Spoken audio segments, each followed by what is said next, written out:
เด้คันแม่นั่นลูกตะไคร้อนคุณน้องชายสองคนเบิ่งมีราศีอยู่ดีอันนั้นควรเป็นเจ้าเป็นนายแต่เมียเพิ่นนั่นชื่อแม่แต่เขาก็เพิ่นคือสิแม่นอันลูกซอดลาวเวียดคันเขาอ่านคันคือผู้ลุงเขาเนาะลุงซอมจันทน์น่ะแต่ว่าเราชื่อบุญนามสกุลบุญมีไสแต่เขาก็ไล่บ่ตะไคร้อนไปภาคนำเตาออกนำพระบุญมีไสเราอาจจะฮู้ว่าอยู่บ้านคนผู้ชายอะมักเสียมักตายอะนะเหลือแต่ผู้หญิงเราจะหนีไปอยู่เวียดอยู่เอาเมียเวียดเด้คืออันนางน้อยว่าเมียเวียดเอาเมียเวียดมีลูก2คนจริงแหละคันว่าแนะนำผู้ใหญ่นี่ก็อาจจะแม่นคืออันที่ป้าว่าเขาจะโต5เดือนนั่นน่ะ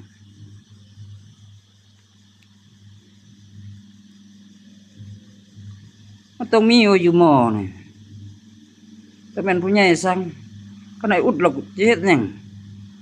ตะกี้บ่มีเฮือนอยู่ตัวจริงก็ทำไอ้ผ้าแม่ลงมาเขานบเบิ่งแม่แม่แต่บักวงอันน้องชายแท้ๆก็ยังบ่ช่วยอั่นเดี๋ยวนี้มีเฮือนอยู่แล้วสิเออ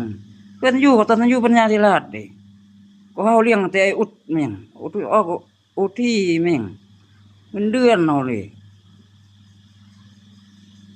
ว่าจะเอานิสัยเก่าตัวเองก็ลูกโตใหญ่หมดมีวิชาอาชีพก็สิซ่อมเอาลูกชายสูบยามาแล้วก็ซ่อมเอาบักใหญ่บักไส้หั่นเอาบักใหญ่บักไส้หั่น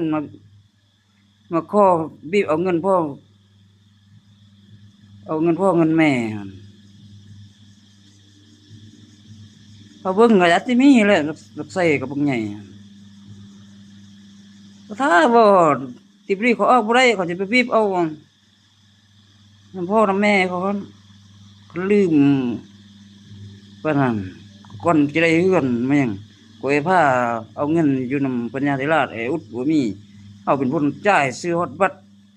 แม่งมีผู้หนึ่งหั่นเฮาไปลิ้นเราคูดบัตรก็เงินเฮาซื้อให้บัตรอันนี้เฮายืมเงินยังบ่ได้100,000จะเอา120,000ก็จะเป็นหยัง500,000จะได้600,000ดอกเบี้ยคนอยู่นำกันก็กินเพื่อกินมันเวลาเฮาซื้อมาเฮาก็มากินนำกันยืมเงินมันจะเป็นหยัง